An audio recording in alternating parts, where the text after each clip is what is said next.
Entry 5.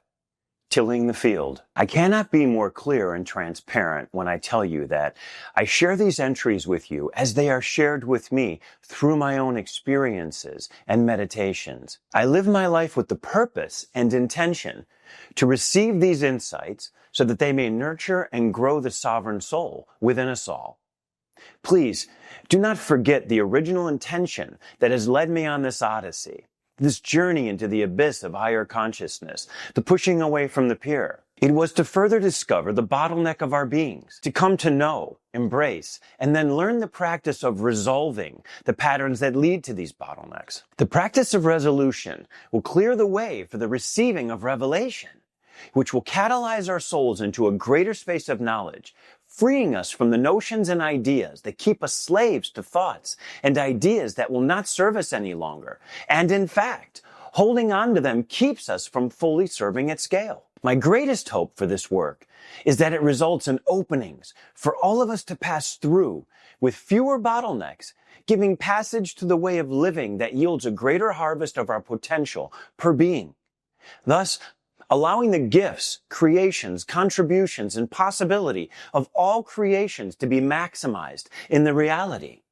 Make no mistake, we are on this journey together. And as I am being guided and offer you a roadmap to your own sovereignty, you must take responsibility for being your own guide as well, and use the information I'm sharing, applying it to your own experience as higher power and higher purpose guide you. You see, one of the beauties of reality is that we are all one and have everything in common on all levels.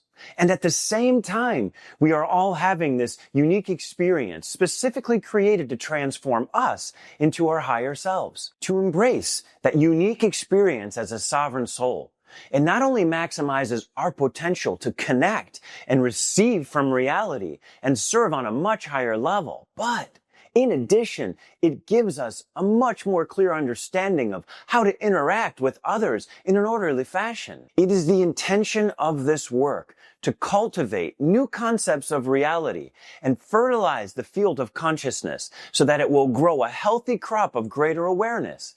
And this crop will fuel you to serve a higher power and realize the infinite possibilities that are meant just for you. As I set this intention and live my life as a sovereign soul, in this way, I fulfill my destiny and fertilize my own field, leading to a greater yield of awakening and awareness within what I am. And as a result, the bottleneck of my being is opened as well, and I proceed in serving at scale in my own life. Before any of this can happen, we will all be required to till the field. As I entered into the 4th year after pushing away from the pier, the level, depth, and intensity of interface with reality was increasing. And I was aware that the level of clarity I was experiencing was increasing exponentially more than it ever was when I was focused on being a doctor and a healer in a one-on-one context. I had spent the last 4 years clearing out and letting go of all parts of my being that would no longer go with me on the journey. I knew that this preparation was a required step, and I embraced the very difficult yet rewarding work of tilling my own field so that I would be ready and prepared for the seeds that Creator would plant in the soil of my being. I could tell that I was close to receiving a divine seed, a creative concept that I would then germinate and develop for reasons that would become apparent to me when the timing was right. Although I was totally comfortable with my given name Keith, for all the reasons I have already spoken about, I knew a new given name was coming that more accurately represented the full scope of the experience that was to come. A name not only for me, but a name that would resonate and connect me with others willing and ready to go on this journey of change and expansion. I was in a meditative space, as I always am on some level, when 2 words came to my being. Sovereign soul. When they entered my being, I felt them just resonate all through my being, from my top chakra all the way down to the root, and all levels of my awareness in between, balls to bones. The divine seed had been planted and the name given. I immediately got into my flotation tank and began just opening to what these words meant and how they would symbolize what I was becoming, and on many levels, always was. For days, these words just held a sacred place within me. They would not leave my awareness on any level. They were the best words to describe what I am and would become more and more. I continued to fertilize them with just love and gratitude, experiencing a sense of relief, although I could not put my finger on just why. What did it mean to know them? What did it mean for them to resonate so deeply within my being? And what would knowing this require and bring about in my reality, and all reality for that matter? I sat patiently, just knowing it would be revealed. So I continued to prepare and practice, awaiting more awareness and instructions. In that space of awareness, I was able to see the greater purpose of the last 4 years of my life and why everything I had been guided to do and went through was necessary for this moment to happen. I can best describe it using the following inspired words. I will share them with you in the form of a parable. The name of the parable, Tilling the Field. It is the tilling of the field, the turning of the soil, the ridding of the rocks that paves the way for true growth.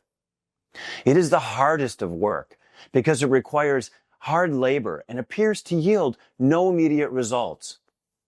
It tires and tests the mind, body, and soul. It is the proving ground of the servant, demanding commitment without immediate gratification, many times for long periods that wring out the faulty motivations and expectations of reward or recognition that can falsely motivate with less than a sovereign intention. But deep in the soul of the sovereign servant is instilled the divine purpose and calling, driven to do the work that prepares the way for what the Creator will plant. The inherent willingness to do the difficult labor that without no crops could grow, giving all the glory to the yield without need for credit for the cleanup. The fulfillment of the servant is received as the once barren field full of weeds and rocks is now rich with deep brown topsoil, ready for the planting by the hand of God. You see, you must be willing to pull out the weeds of your own desires and make room for the crops of the Creator to take their place. These weeds are deeply rooted in your own identities and self-worth. They draw a lot of water and nutrients from the soil.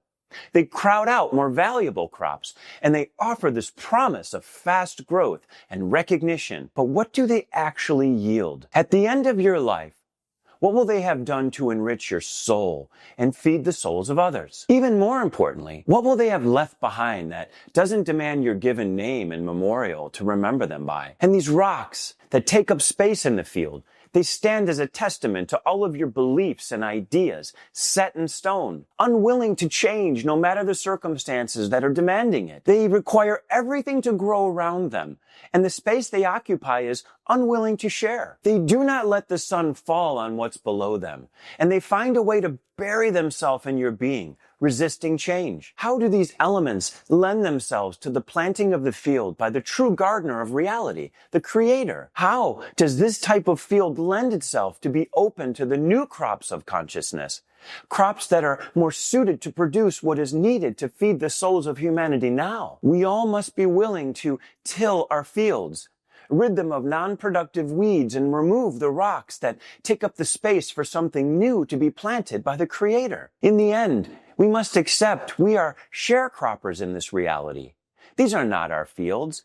They belong to Creator long before and after we are stewards and will return to dust once again. How will you steward your given field?